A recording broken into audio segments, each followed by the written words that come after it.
So, as usually happens, is at the end of the previous class, I think of more things I probably could have said, and then I remember them. So, one of the things that it occurred to me after I had spoken the whole sequence, we had talked about how um, in order for the earth to manifest a masculine projective aspect and an entity of earth then to commence an upward progression through the tree, you need to use the instruments of the previous levels. So, and use them in sequence.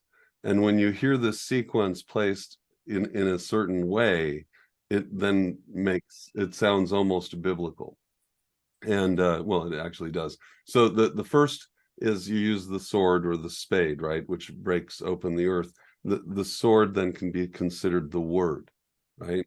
So the word is applied to the ground that causes the ground to become ready to receive moisture from the water, right? And once it then parts the earth, because otherwise anyone's garden, you already know that that's the way that works. It'll just run right off. I used to live in Vegas and Arizona. So if you don't actually work the ground, then the mental image in my head of how diamond impervious the ground can be in that situation is profound. That's why you get flash flooding. Just water shoots right over the top. So it must be prepared, and the symbol is air, so it's speech which prepares the ground to then receive the water, which then makes it ready for the energetic input of the fire and the spirit. So it's the word leads to baptism, leads to the anointing of the spirit. It's every Christian religion follows that sequence, and pretty much actually every religion will follow that sequence as a progressive method of enlightenment. So I teach you something which prepares you to receive more insight, which then makes you a more creative person, and link you with the idea of creation, which then allows you to fulfill that potential spiritually as you receive that fiery input. So that's kind of like the wrapping up of what we had talked about in the previous class. But it occurred to me to say that, and I figured I might as well just say it now. And then at least it's been said, and you get it. But you can see now where that thinking, it makes it productive when you look at it and you see this written in sacred works, and you're like, oh, okay, well, that's exactly, they're looking literally at this process of the Yod He Vav He, and then the process of a He Vav He Yod. It's, ascending back up the tree. So that's what that is about. Today we are talking about psychic self-defense, and this is not going to be a course on how to be passive and zenned out and peaceful. So if you're expecting that, realize that this will be spoken from the sphere of Gevura. So because that's when one engages in self-defense, there are tools that are present only there and nowhere else. And so this becomes a mental martial art. It commences in Hod because we're talking about it. We're creating differentiation, but the actual nuanced skills, abilities, and everything else are straight out of Gevura, and whose avatar, who our teacher then is Mars. And so the reason for this, in the previous class, we talked about securing a threshold. And from the standpoint of a threshold, one is withdrawing into the position of chesed. I'm creating a passive vibratory state that's always going to be there because I'm not going to violate it, right? I'm not going to desecrate my environment willfully by introducing something that would create a desecration. A desecration is the opposite of a consecration, right? So if I consecrate something, as we talked about in the previous course, I'm setting it aside for a specific use. If to desecrate something consecrated means to use it for something it was never intended for. And typically it's something of a nature that's not, good. But it doesn't have to be that way. It could just simply be, to some, remember we talked about the athame being used as a cooking tool in the kitchen. To some, that might be considered a desecration of a sacred instrument, which is only intended to be used for the purpose of a ceremonial separation of things and planes and stuff, not cutting cheese and ham and bread and whatnot. I've been in both communities and they both argue quite intensely one way or the other. I say choose for yourself. It's your tool. So you're the one to determine what is a consecration, what is a desecration. And you can consecrate it to a broader spectrum of things, which I suppose would avoid that. But so the thing then is to recognize that our perspective together then is one in which we are within a position that we become the instrument of change. That's the foundation of your psychic self-defense, meaning that you have been confronted with an environment which is unhealthy to you or others, and because you're aware of yourself and your environment, you have an option. You can do any number of things. If you're dealing with someone who is antagonistic, you have a world of options. The first thing that one has to recognize, though, is that our toolbook is actually going to come out of the Kabbalion, okay? And we're going to be using the principle of polarity as the first jumping point for this idea. And we talked about this a little bit in a previous course, and we're going to be talking about it more right now. This is chapter 10, and in my book, I'm on page 99. So I'm going to just read from the text because I find it fascinating that the concept of mental influence is introduced in the principle of polarity. And when you understand what specifically is taking place here, it will make a great deal of sense and empower you so that you don't feel as if you're in any way defenseless when you're outside of your sanctum, outside of your home. In other words, that everything in your space, in your domain, in your bubble is yours and available for you to command. Now, how do we know this? It comes under the section where he talks about, or they talk about, mental influence. The paragraph begins, in addition to changing of the poles of one's own mental states by the operation of the art of polarization, the phenomenon of mental influence in its manifold phases shows us that the principle may be extended so as to embrace the phenomena of the influence of one mind over another. And this is called mental induction. Now, I had to look induction up to just make sure that I remembered it correctly, because there are a lot of different forms of induction. When I was in the military, you go through a ceremony that inducts you into a certain change of state. And that's really the key, because is to recognize that we're talking about a change of state that is initiated by one person who is polarized, and the polarization creates an effect on the environment. In electricity, what this is you take a charged body, which moves into an environment that is essentially passive but receptive. If the environment has things which can be magnetized, then the magnetic body will transfer that magnetization onto the other filings or objects within the range of their influence. Remember that electromagnetism is another expression of consciousness. Everything that we see here in Asaya within the material world is the earth expression of consciousness, the slowest form. But within ourselves, within the highest aspect of our mind, it's all electrical.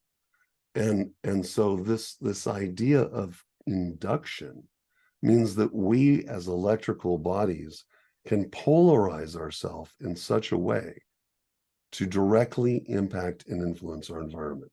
So what's a good example of this? Let's say someone is coming for you. They're verbally aggressive. We have a lot of options when someone does this. The first thing the Gevurah teaches us is to observe what our opponent, our adversary, the guy who's coming at you, or person who's coming at you, is doing.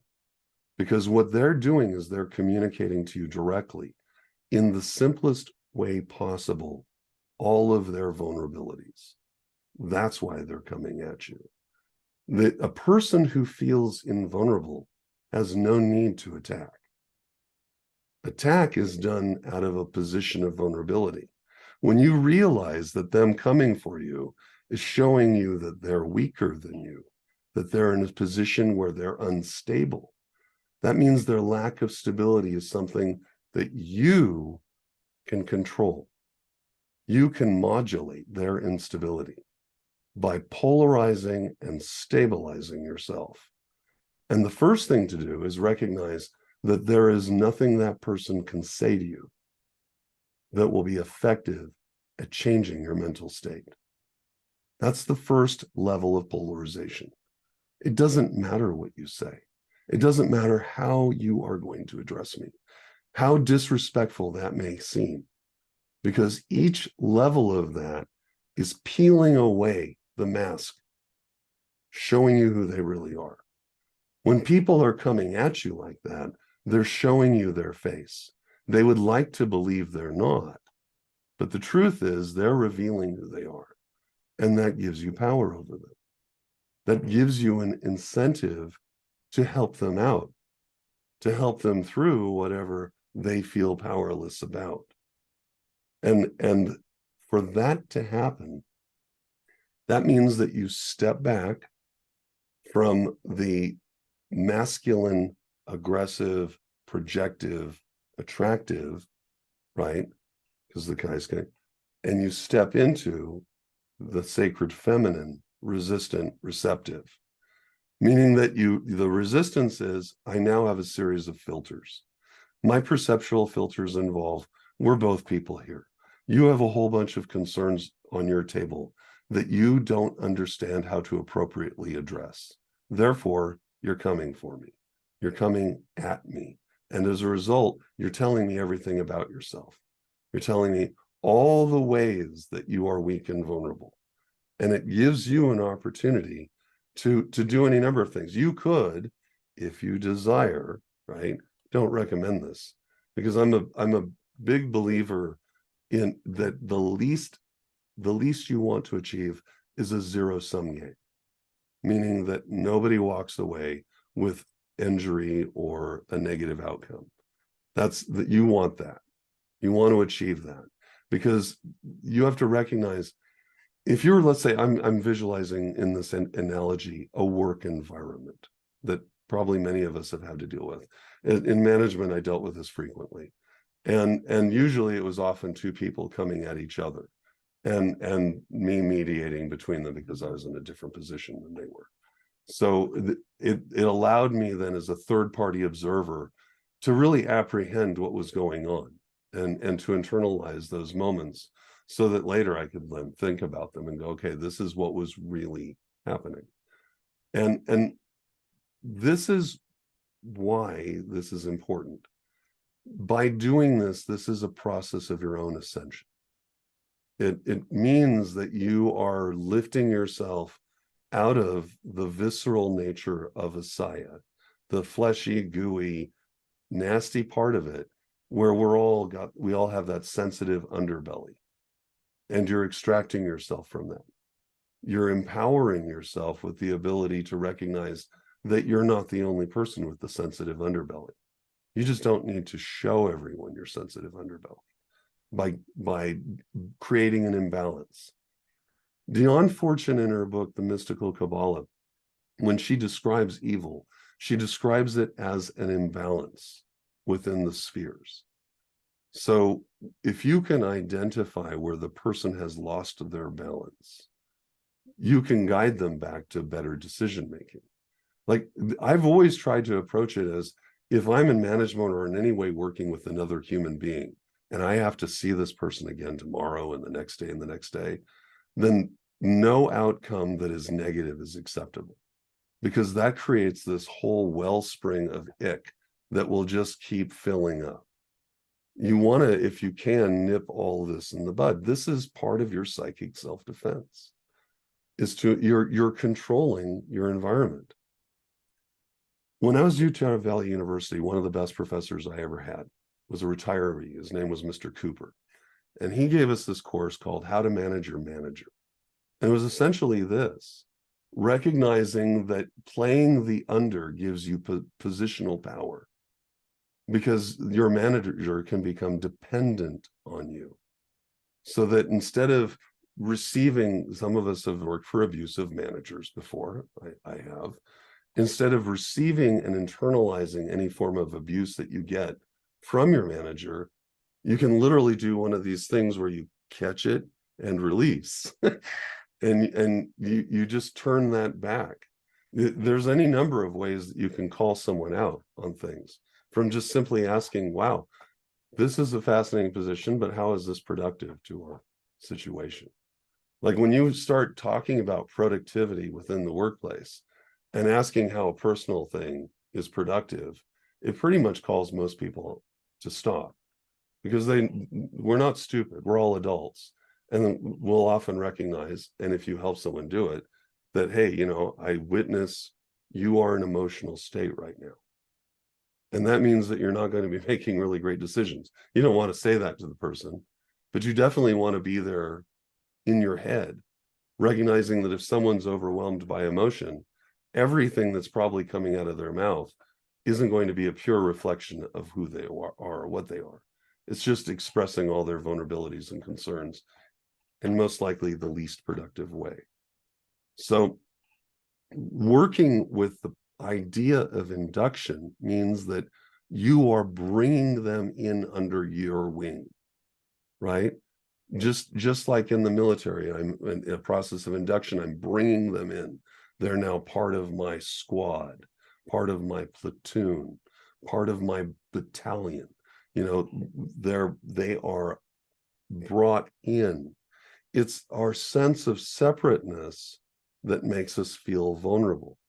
So you can create a sense of unification, surprisingly, by polarizing yourself in the direction that you want other people to come to.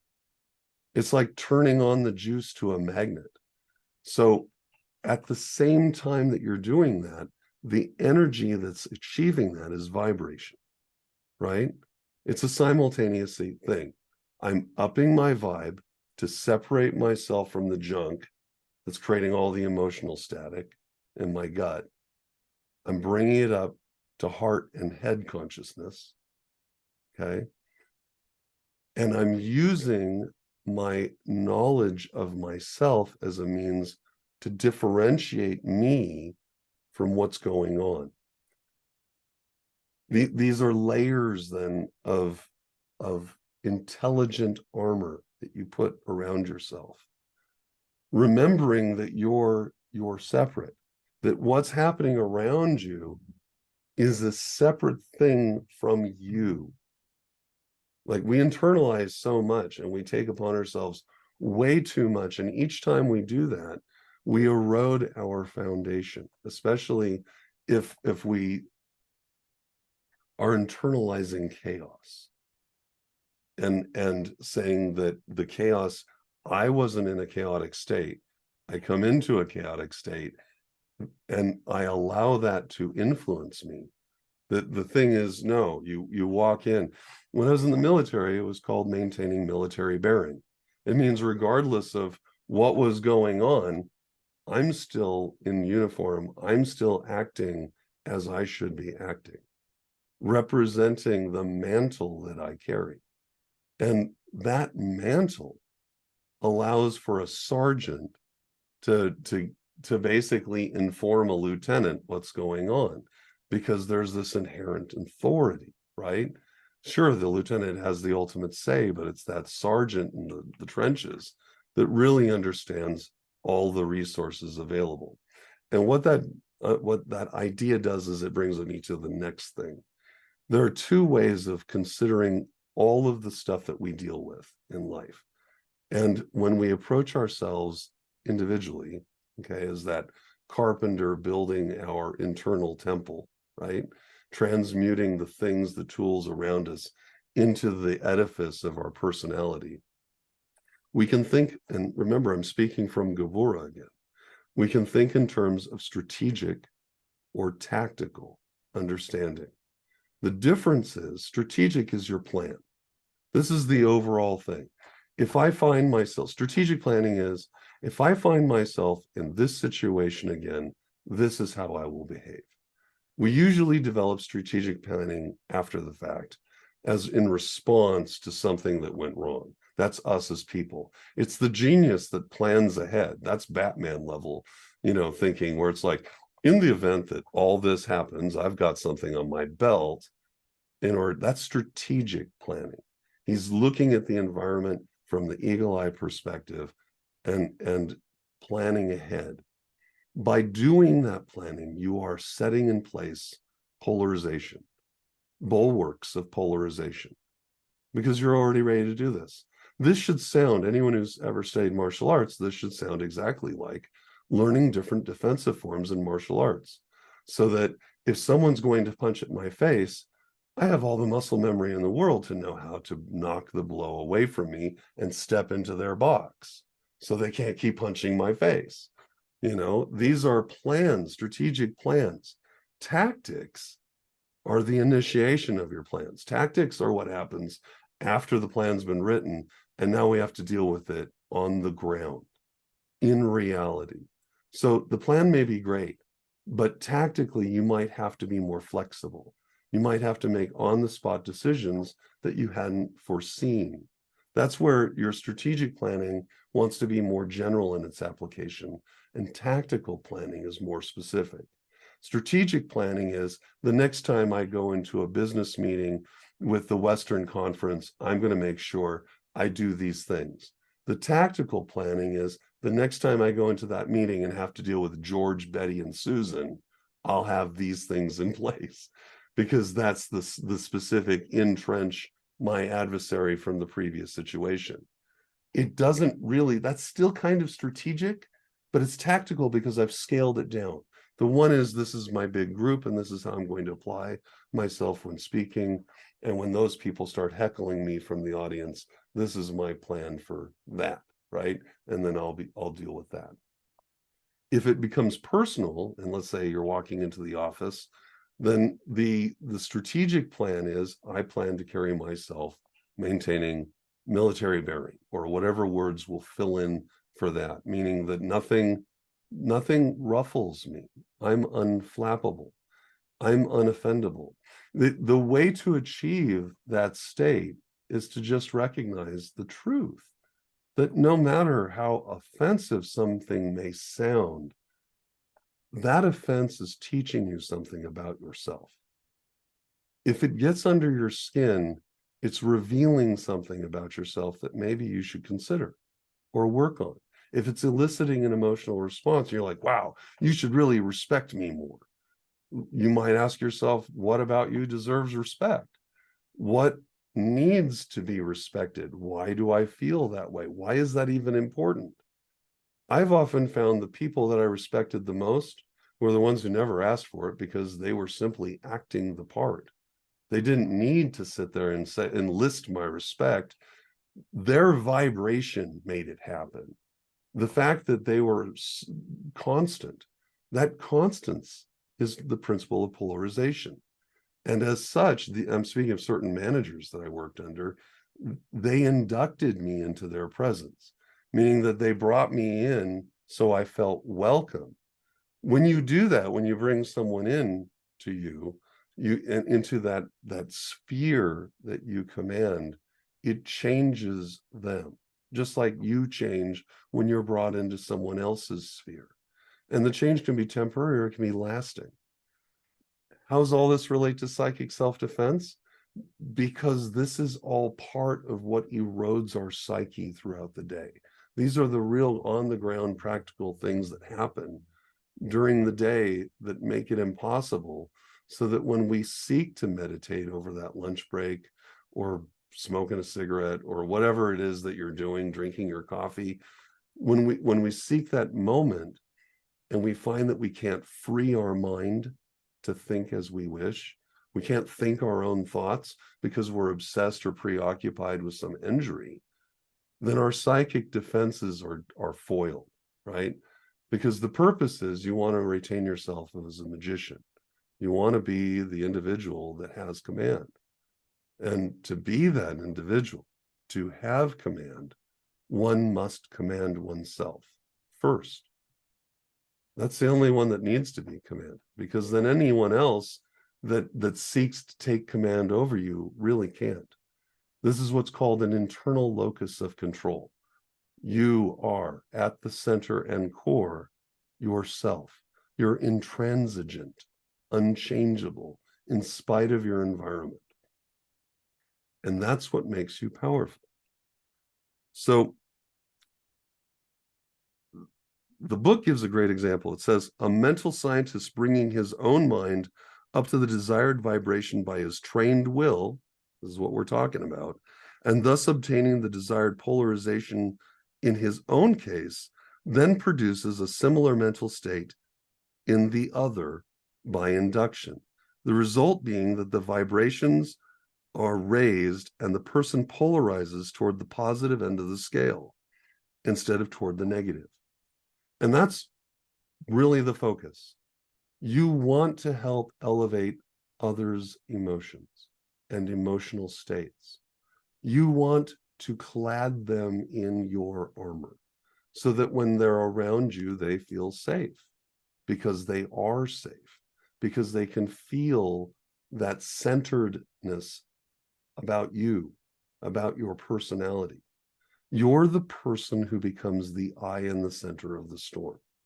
You're the pillar of strength unto many. Like, that's literally the role that you can maintain as a magician, and it is effortless. That's the beauty of all this. It becomes effortless. It starts like we've talked about before. You do it because you're kind of told, yeah, this is the way to do it. Later you think, yeah, this seems like a great plan, and eventually it becomes the way you are. You're able to actually do it because it's your character, it's your nature to be that kind of person. And we've all known them. I've had grandparents who were like that just being with them, they were so solid, so there, that you just felt secure around them. I've had professors like that you just wanted to hang out with, because by being around them, you just felt like you got smarter, you know, just like rubbed off, just hanging out with them. And I think that happens. I really do. I think that this is the gift that we are given, that we become conduits. So the best self-defense that I can suggest is to be active constantly in your environment, in an effort of your own behalf.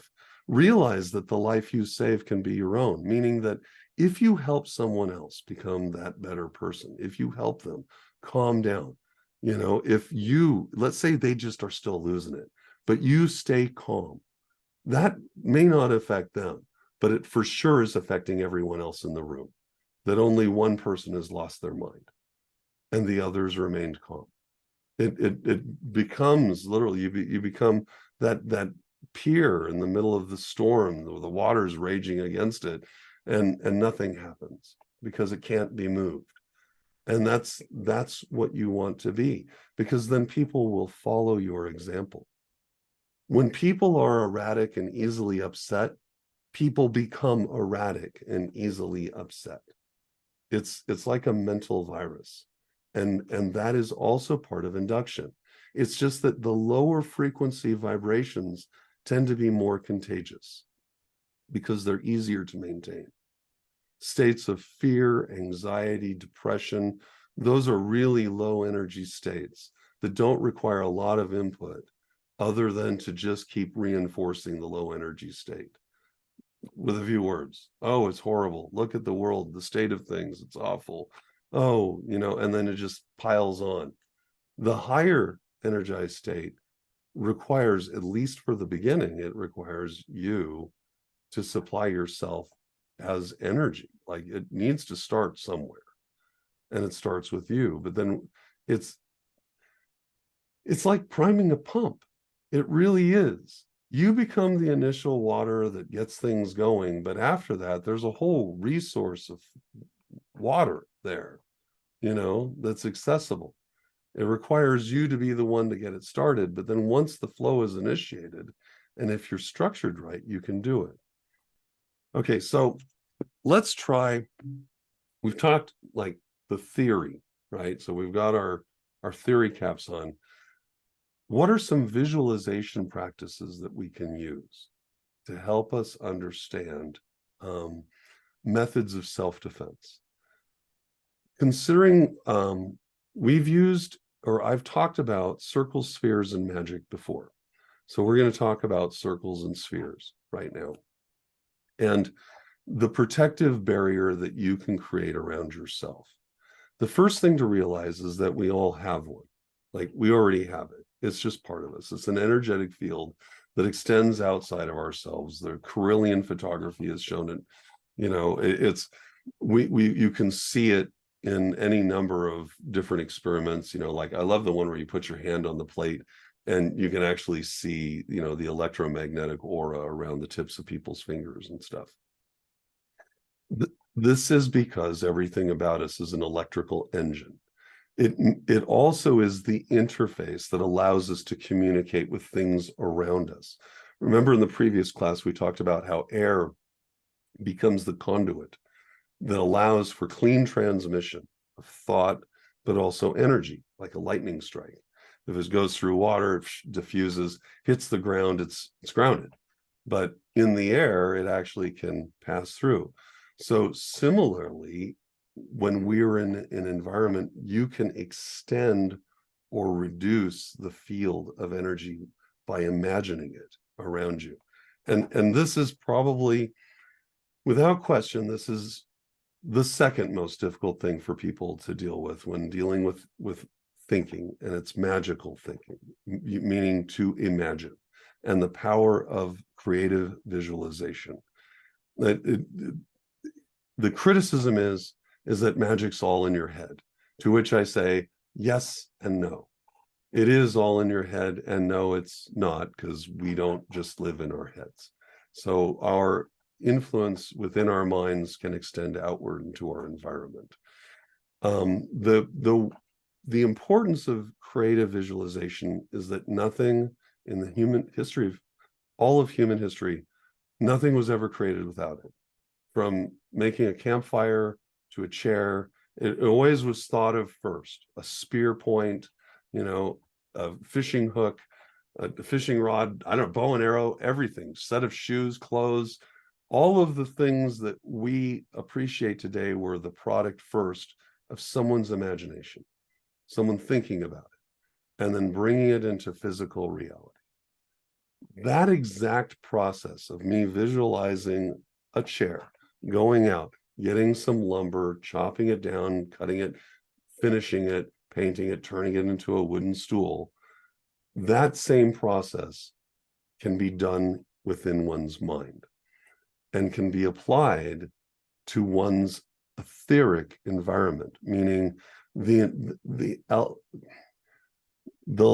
environment around ourselves, which exceeds physical perception. We're at the compass level here, right? Where the tools of our perception exceed the five senses.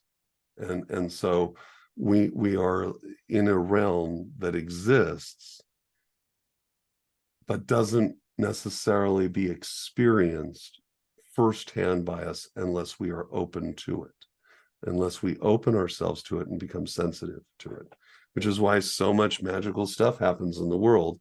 And by magical, I mean truly magical, amazing, miraculous, just stuff that you'd never expect, but people just miss it.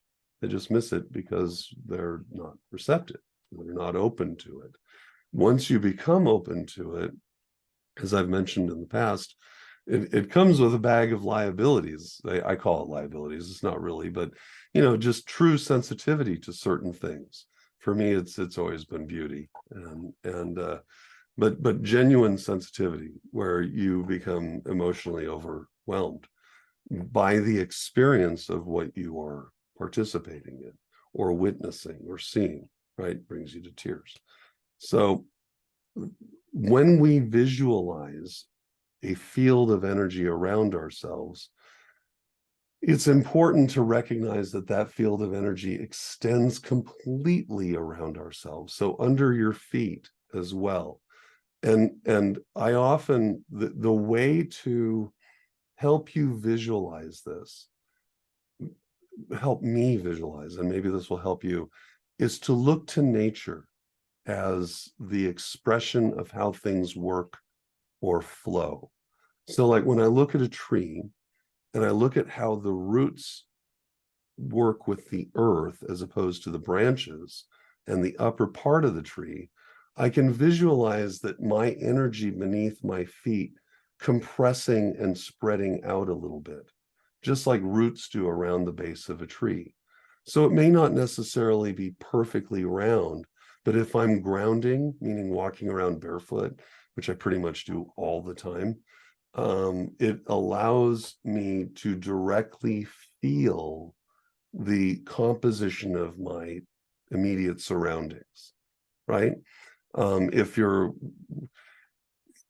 working at your desk, and let's say you've removed your shoes and you're in a private cubicle setting, by grounding and keeping your feet touching the floor, you can, in a brief meditation, get a sense of the office, of the emotional composition of the office, if it's up or down or just kind of flatlining. You can get a sense of how people are feeling through your feet as a process of simply being receptive, keeping in mind the bottom of your feet have some of the most densely packed nerve clusters of any part of your body. And through a process of association, those different nerve fibers are related to different organs and aspects of your person. So when visualizing that field, you can then partake in your environment. You can also withdraw from it a little bit. You can firm up the outer edges of it or make them fuzzy. The visuals that I often will use for that will help me are like an orange. You notice how the inner part of an orange peel is white and kind of fluffy, but then the outer part of the peel is very hard and rigid. So you can create a set of layers like that in your mental fortification, and then just let them sit there. It's the way to start developing this is to simply briefly practice it as you go from place to place, and then just reinforce it. For me, a lot of times I might experience physical pain when I'm walking around in public. And especially if there's lots and lots of people. I personally believe it's because you're getting this passage of your aura moving through theirs, and there's a little bit of a rubbing that goes on. And it's why you can often feel mentally fatigued after like an hour of being at the mall or Walmart or one of these other stores where it's just loads of people and they're probably not happy. And Christmas time is usually the worst for me. I avoid it like the plague because the emotional content within the areas like this miasma of real low vibe negativity and stress, because no one wants to be there. Everyone's afraid of money and they're all feeling obligated. So then they're doing their thing and then they're rubbing up against you as you're kind of walking around. When I'm in that environment, it'll actually fatigue me. It'll wear me out really fast and I'll get like mentally drawn. So I use that orange feeling of firming up the outside, but realizing I need to have some space on the inside for me to still feel and enjoy. So I feel through the fuzzy part. And meaning that I don't extend myself beyond the rigid thing, but I allow the universe to gradually work its way in, just like nature, moisture and stuff can gradually work its way in through the orange peel into the orange. So too, it just you're filtering. The reason I'm suggesting filtering as opposed to fortifying, like just with a wall, is fortifying is hard. Fortifying means that I'm creating a boundary that creates reflection. Things bounce off, right? Because nothing can come in. So that means that you're absorbing the impact of the environment. It's a lot easier to allow the environment to pass around you and partially through you without altering you. By the time it gets into that inner layer, there's all these levels of personal understanding that's going on. And I realize that the sense that I'm feeling and the fatigue I'm feeling is environmental and situational, that I'm not unhealthy, that things are okay, and I'm not actually depressed right now. That I'm actually just someone who's over time developed what Dion Fortune calls psychism, which is a sensitivity to the flow of this energy. Psychism is what's necessary to do induction. When you do the polarization and you elevate yourself rhythmically and through vibration, that's psychism, because it does really have an effect. And it also allows you then to move into certain environments and penetrate them. What I mean by that is you might have the opportunity to work with some ghost guys, and work with them. And I'm not saying I have, but you might. And if you have, it can be an exciting experience to be out there in the middle of the night. It's a little silly, but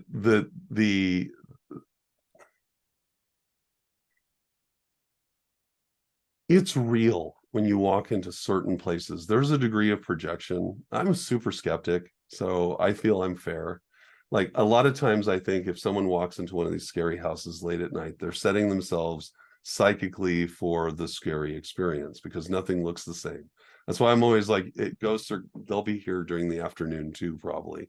So you don't have to be up at 3 a.m. 3 in the afternoon might work just fine.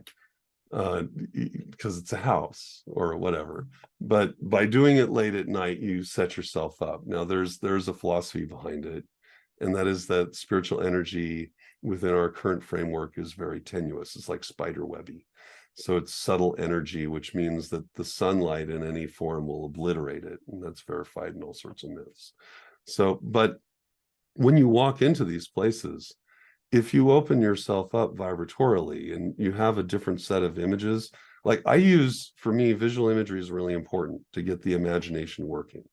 So like I have mental repositories of stuff that just lives rent free, like a sponge, like a dish sponge that you use. There's a quality to it that allows for the passage of things to go through it, but it also can contain and hold things, right? So it allows for a diffusion of stuff. You can use that image around yourself when you're around a stressful situation, maybe a sporting event or whatever that causes a lot of stress, and give you that spongy flexibility of your energy source. Is this helpful? Is this like giving you guys some tools? I'm shooting for just essentially allowing you to recognize that you can be proactive without being destructive. That Gavura teaches us that it is important to separate ourselves if we wish to remain ourselves from the flow of the general whole of the environment. But that doesn't mean that we necessarily are destroying that environment. Or disruptive. We're just changing it. I guess that in a way is destructive and destroying it. It is Gavura after all. But it's creative destruction. Go ahead. What it makes me think of, or at least this is helpful for me, is to visualize any kind of field that's subject to perturbations that manifest in waves. So then if you have different sources of waves within that field, you can look at the principles of interference patterns, and those can Thank be you. amplifying or annihilating. And Yes. certain other principles apply, such as that the more cohesive source of power usually, in some way overtakes or makes a part of itself. You can look at what like a weather satellite for a whole week or month on fast forward and just watch the swirlings in hurricane season and all that stuff, whatever. Or throw some rocks into a pond in different places, different sizes of rocks, and just really meditate on what's happening there on that level. And I think that really gives you an accurate picture of what's going on that subtle level of human experience and consciousness as we are polarized as individuals.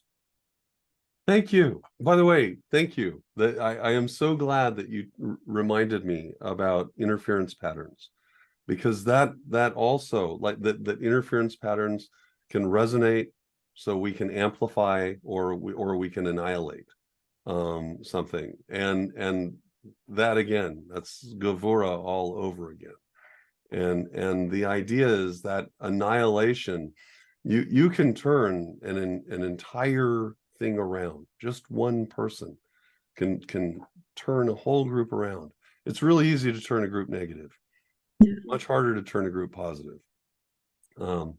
And I think the reason for that is it goes back to that default position that I had mentioned earlier, that when you leave Keter and you descend into the tree, everything that descends below that defaults first to sacred feminine and then sacred masculine, which means lower vibration receptive first before we up the vibration to return back up or project downward to a different level.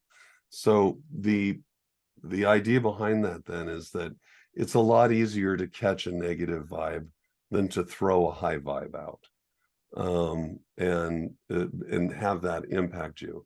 The thing is that if you're maintaining your high vibratory state, which doesn't mean you have to be frenetic, it simply means you're centered. That high vibratory state, it has the appearance of immobility, but it's very rapid. And it's that thing that gives you that self-assuredness.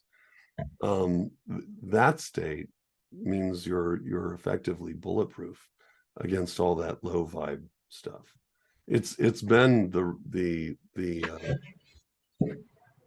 brass ring and the holy grail for me, like personally, to be able to do that, just because on a personal level, like this is meaningful kung fu. Like this is the stuff that has gotten me through it when I had to deal with anxiety and depression that was of a crippling level. Still get it, but the difference is now I have this toolbox that allows me to immediately assess my mental state and then be proactive about it, evaluate my environment and be proactive about it.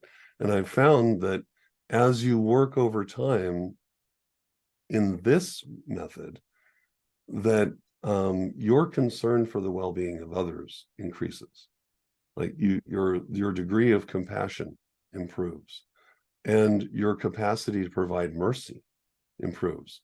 The difference between compassion and mercy: compassion means that we are commiserating. I have suffered and I understand suffering, and I understand your suffering.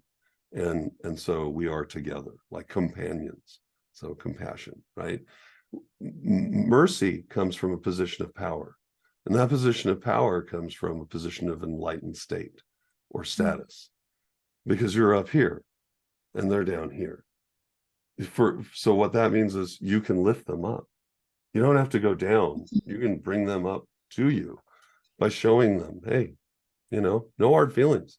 It was funny, just closing, when I wrapped up the lore meeting, we all hung out at Applebee's for about an hour afterwards and continued the dialogue. And one of the people there at the end, very challenging, right? And he's a Sikh and Sunni Sikh. And anyway, And so we were talking about, you know, magic and how his religion views it and how he culturally, and he was afraid that he had offended me like multiple times. And at the end, he's like, I really hope I didn't offend you. I'm like, dude, no offense, I'm bulletproof. Like, you just were sharing you. Why would that bother me? I feel honored that you opened up. Like, that's, and boom, friendship, bridge, bond, rapport, all that stuff is built because you can do it, because you can build that. The alternative, you know, his concern was, wow, I've said all these things, and his experience was, this has inflamed people. They found it offensive, and I hope you're not among them. So, because that's what he was telling me when he said, I hope I didn't offend you. That means I'm speaking from my experience. This has been bad. I hope it's not bad now because I like you. And, you know, that's immediately there's the ball, right? Ball's in your court. I get to do whatever I want with it. And I wanted to have fun with it and play and make things better. So and that's the power. That's the merciful act of power. I'm in a position there. Hey, I hope you didn't offend. I'm up here now.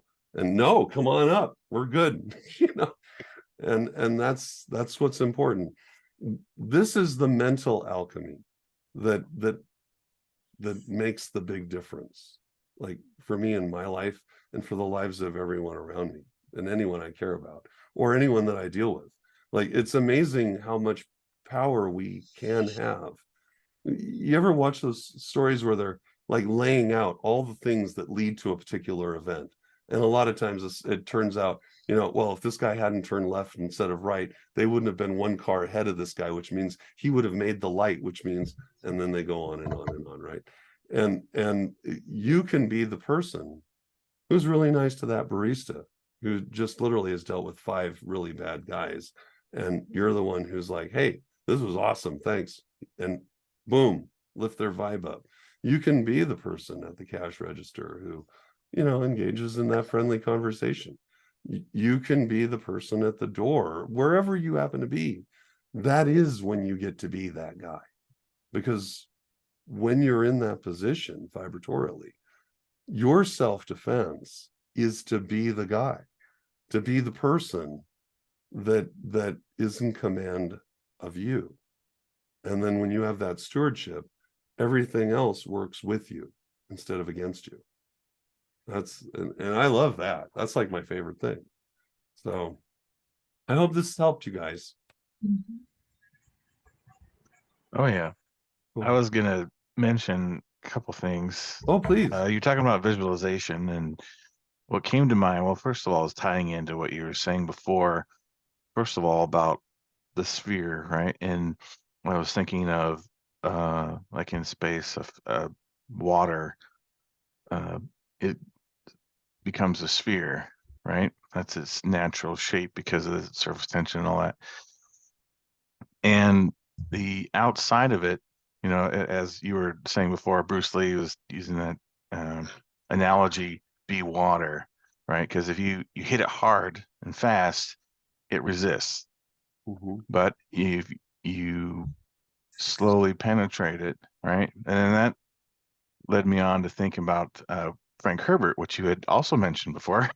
All these things, correspondence he's putting together, where he's talking about the personal shields that they use, where like the slow blade penetrates the shield, right? Oh, But yes. a blunt, you know, or a fast Oh strike my gosh, is the is shields parried are a away. water analogy. I have Yeah, known this absolutely. for That's the years. connection that I was Oh, that's brilliant. making. So I don't know. That's what I'm kind of visualizing when you're thinking about it, you know, in a mental state, you're doing the same thing. And I think it ties in also to what he was in Dune there about, and you've mentioned this before in class, um, right? You let the fear pass through you, and it's just you remain.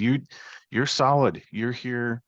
It's swirling around you. You know, become the eye of the storm, and know that you can't. You're unflappable. You're not going to be changed by it, but your strength can influence outward. So anyway, so that was kind of where I was coming from with that. And That I was thought it was awesome. pretty No, cool. no.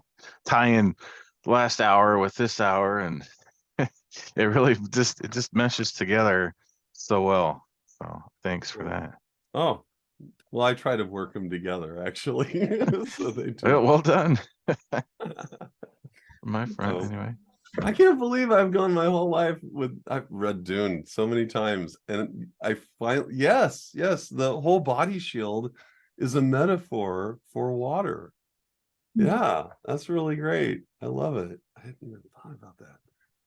And yeah, wow. That's well, because if you extend it, okay, I'm geeking out now just for a second, because the shield attracts worms on Arrakis, and water is deadly to the worm. So it's just anyway, I just geeking out. It's all about the vibration, right? Yes, it's all about the It puts vibration out the because the shield vibration, and then yeah. yeah, they're super high vibration. They're just like it's like having a thumper going on a million, you know, because it's Yeah. That's awesome.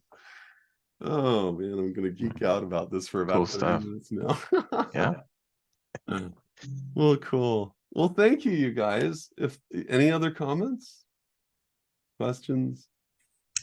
I like when you were talking about the orange, trying to look at what I wrote down with the outer peel that's still porous and then the soft inner peel. And then I was thinking the opposite of that would be like a walnut where it's just a hard shell. And that the piece you said about using those things that come through that filter to add to your self-knowledge, which then adds to that state of mercy, where it's not necessarily that you're higher or lower than the other person, but that you have more self-understanding, and so then that does separate you out from being in the muck of it. But I was thinking with like a lot of people who just do like they fortify, like with a walnut shell kind of exterior, they're not letting that in because they're doing this protective measure, but they remain uh, vulnerable in this negative way where they're not getting the experience. And so they're kind of like a hothouse flower. They don't have the tools to enable them to have that kind of porous barrier and to have that internal, locus of control because they're just shielding. But in the meantime, they remain like super extra soft and vulnerable to everything. It's like finding that balance of not having to fortify and shield, but having like, where is that middle ground? I just think of a lot of, I have a music school and there's a lot of, there's kids, but there's like people in their 20s and 30s, and it's just this whole generation of it's like no one's teaching these young adults, these tools that we all got somehow. It's like it's just, yeah, it's a whole generation of like lack of skill sets, and so a lot of shielding, blaming, victimization. It's like, where's that middle ground of how to let that, soften a little, get some influence, let it, inform who you are. Yeah, just the whole, I don't know, I like the whole food analogy was fun. And then I do a lot of fermentings, and I was thinking like, like different, types of processes along the way yeah, it's just, yeah, it was fun. That's cool. That's Good really cool. discussion. Yeah, the knowledge is what empowers us. The self-knowledge is definitely, it's funny. I had found this pretty interesting. Let's see, I'll share it. It was I was going to talk about Sun Tzu and the art of war at one point, because a lot of this actually winds up covering alchemy and our mental alchemy. They're essentially, it fulfills all of the things that we talked about: the strategic thinking, the tactical thinking, and then the recognition of yourself and where you are and what you wish to be doing. I love the whole win without fighting under strategic attacks. Just there are ways to overcome your adversary without ever fighting. And if you can do that, that's a huge victory. If you can make an ally out of an opponent, that's an enormous victory. There's a the idea of creating alliances and absorbing others, then this is something that to me is reminiscent of the alliance forging that comes in chesed, as because you become a king, right? Things go into your orbit through the alliance building because you're central to that. You're creating the structure for that vibratorily.